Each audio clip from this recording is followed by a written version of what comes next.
करने में आप 5 अग्रगण्य राज्यों में से मध्य प्रदेश को उस स्थान तक लिया है। और सब प्रकार की डिजिटल कक्षाएं, नई शिक्षा नीति, कितने प्रकार से स्किल ट्रेनिंग, व्यावसायिक प्रशिक्षण, और अब स्कूलों के लिए भी। मैं अब थोड़ी सी बात राजनीतिक छोटी सी करके छोड़ूंगा। जब हमारी सरकार बनी तो बहुत लोग कह रहे थे कुछ नहीं है, खजाना खाली है, सरकार बना ली, आगे कुछ नहीं करने वाले हैं, पैसा ही नहीं देंगे, है ही नहीं, लाएंगे कहां से, कहां क्या कर देंगे। मित्रों, मुझे इस बात की प्रसन्नता है, हमारी सरकार ने तय किया कि हमारे द्वारा व्यवस्थाओं में भी सुशासन लाएंगे, आर्थिक रूप से भी मध्य प्रदेश को सशक्त बनाएंगे और कोई व्यवस्था में कमी नहीं होगी।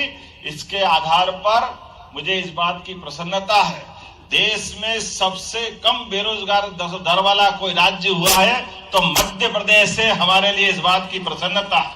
देश के 3 राज्यों में से और हमसे जो आगे भी है उनकी आबादी देखो, त्रिपुरा जिसकी आबादी 50 लाख से अंदर है, इतना छोटा सा है, ऐसे हमारी आबादी से भी आधी आबादी वाले 2 राज्य, लेकिन मध्य प्रदेश ने इतनी बड़ी आबादी के बाद भी 1 से 1.25% की बेरोजगारी हमारे यहाँ सबसे कम है।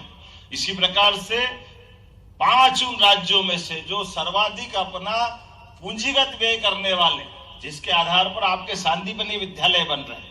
मुझे इस बात की प्रसन्नता है कि सांदीपनि विद्यालय बनाने के लिए जो माननीय राव उदय प्रताप सिंह जी ने कहा है, कहा तो 2 कमरे के लाले पड़ते थे और क्या भवन बन रहा है, ऐसा आनंद आता सांदीपनि विद्यालय देख करके कि 56 इंच का सीना हो जाता अपने सबका।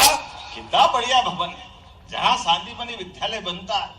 मुझे इस बात की प्रसन्नता, पूरे देश के अंदर इतने अच्छे विद्यालय कहीं नहीं है, ये गारंटी से कह सकता हूं, जितने अच्छे आज बन रहे और पर्याप्त धनराशि दे रहे। आने वाले समय में भी अभी 200 और नए भवन इसी सत्र में प्रारंभ होंगे और धीरे धीरे करके हर एक स्थान पर। अब थोड़ा बड़ा मॉडल है, हमने कहा भैया ये बहुत लंबे चौड़े में एक मत बनाओ, 1 के 2 कर दो, थोड़ा 5 किलोमीटर के दायरे में ले आओ, आपको भी सुविधा, बच्चों को भी सुविधा। ये निर्णय भी हमारी सरकार के माध्यम से किया। ऐसे में कई प्रकार के योगदानों के